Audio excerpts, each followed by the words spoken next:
Chosen One, how did you get here? Careful, do not touch the glow wall. I think the machine that feeds it is beneath us. Destroy it so we may escape. How did you get here?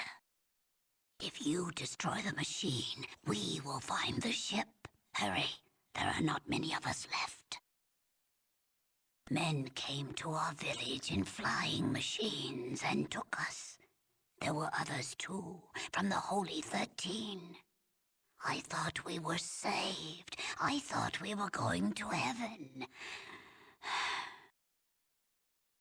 Then they brought us here, to hell. They have killed most of us with something they call FEV. They will kill us all before they are through. Do you know what must be done, Chosen One? You must destroy the machine and kill the devils in this place. We will meet you outside. And Chosen One, if you have not found the Gek, seek it here. Our freedom is nothing if we cannot save our village. Now go.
Well, hello there. Glad to make time for one of our gallant troopers, but I am rather busy, so, what can the President of the United States of America do for you?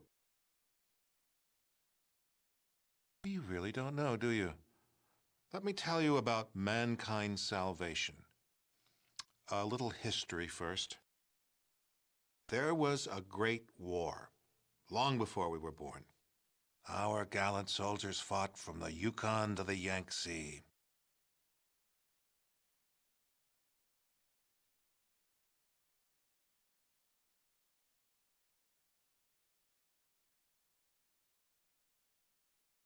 We were winning, too. And then those damn Reds launched. We barely got our birds up. Well, no, it didn't. But at least it knocked the damn Red Menace back into the Stone Age. Well, no, not quite. You see, we had planned ahead. We were ready. We had a number of sanctuaries that would enable the glorious American civilization to endure. This facility, the vaults, were part of the great plan. Actually, they worked almost exactly the way they were supposed to. You might call it a social experiment on a grand scale. The vaults were set up to test humanity. Some had not enough food synthesizers. Others had only men in them. Yet others were designed to open after only 6 months. They each had a unique set of circumstances designed to test the occupants. Vault 13 was a special case. It was supposed to remain closed until the subjects were needed. Vault 13 was, in scientific parlance, a control group. An unfortunate and unforeseen accident. However, as it turns out, a rather fortuitous one. As it turns out, we needed test subjects from untainted pre-war human stock, your ancestors in Vault 13, and some freshly mutated stock, the villagers from Arroyo. For the project, it's almost ready. Humanity's salvation is almost at hand, and the United States of America will be the progenitor of that rebirth. The only way for true humans and democracy to be safe is to cleanse the mutants from the globe. We humans will take back that which is rightfully ours. We found a research facility in operational shape about 70 years ago, a former military base that had been used to research a special virus. Yes, the FEV virus. It was originally developed to turn soldiers into super warriors, but it failed. The warriors were tough and strong, but far too stupid. However, our brilliant chemical corps altered it.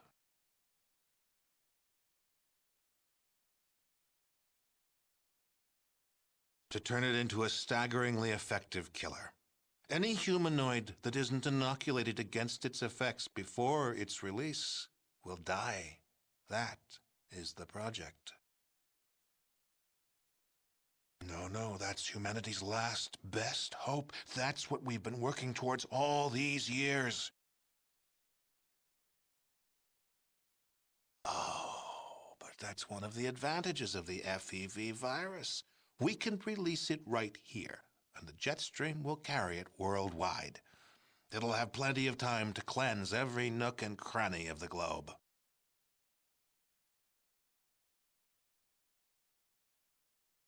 Test subjects? Your villagers are all descended from Vault stock, and we had to make sure that the FEV toxin was still effective. The subjects from Vault 13 test that, and an inoculation against the FEV. It's hardly necessary. I'm sure we could, and it would work, but there's no reason to do so. Never. Part of the president's job is to make the tough decisions. A lot of near-humans will sacrifice their lives for the return of humanity. Humans will prevail. You can't stop it. The tests are complete, and the toxin is ready for release. In ours, your villagers will be the first to make the ultimate sacrifice. The other mutants will follow. An unfortunate footnote in the continuing history of the human race. Yes, I do. Even killing me won't help you. There's nothing you can do to stop the release.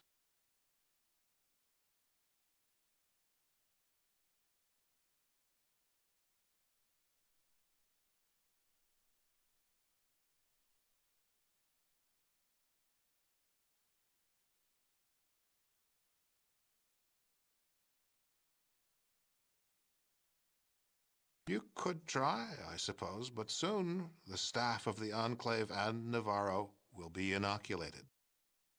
We just have to distribute the supplies, a matter of hours.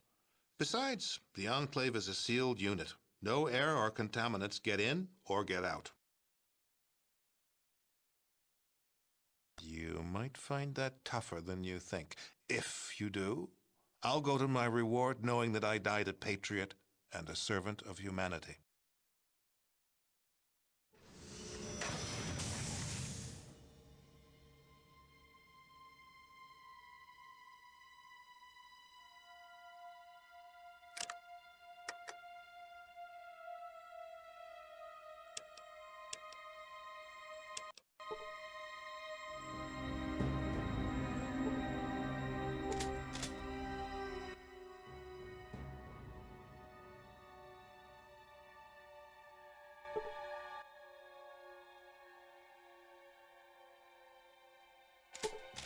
What you be?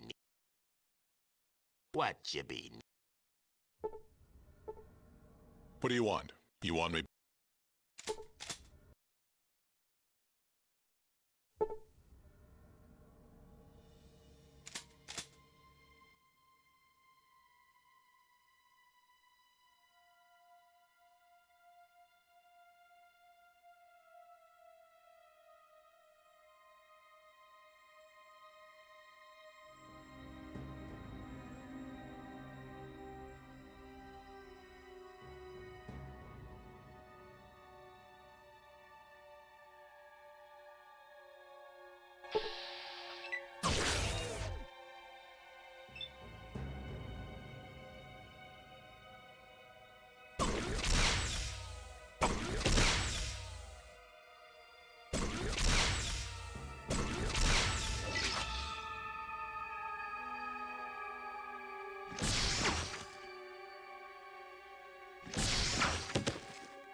one here.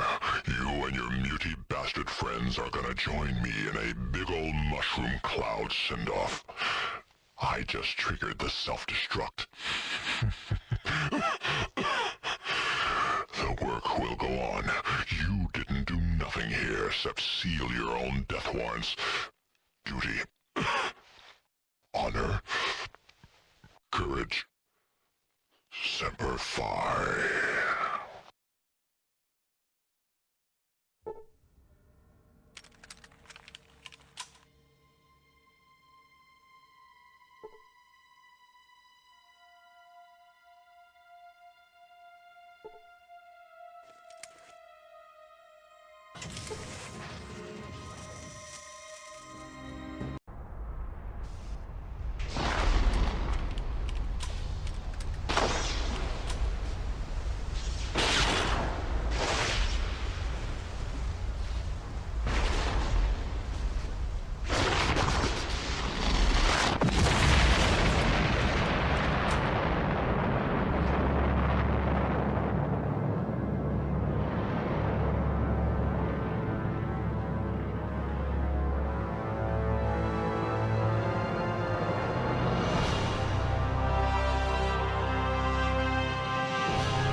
After the Enclave's destruction, the refugees of Arroyo and Vault 13 resettled, building a new community with the aid of the Garden of Eden creation kit.